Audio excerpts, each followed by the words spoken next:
জয় হবে, আর ধার্মিকদের জয় হবে, আর যুদ্ধক্ষেত্রে পাপীদের ধ্বংস হবে, আর ধার্মিক তাদের গায়ে আঁচল লাগবে না, তাদের কাপড়টাকে ছিঁড়বে না, তাদের পোশাকে রক্তাক্ত হবে না। বাবা সমস্ত প্রশ্ন উত্তর দিয়ে দিলেন। আমাদের মনে যে প্রশ্ন ছিল, তিনি সর্বজ্ঞ, সত্যিই সর্বজ্ঞ, সত্যি শক্তিশালী, অনেক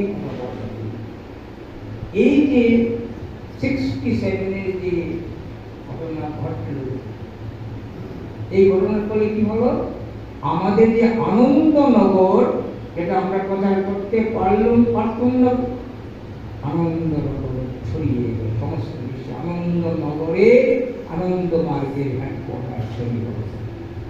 সবাই কিন্তু পদার্থ, আমি ক্লান্ত নই, পদার্থ নই বলতেই পারবো।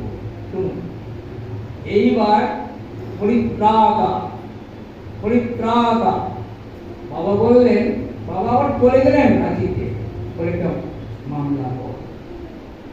আমাদের মামলা দেখাশোনা করতেন রামতরুণ নামে আমাদের দুই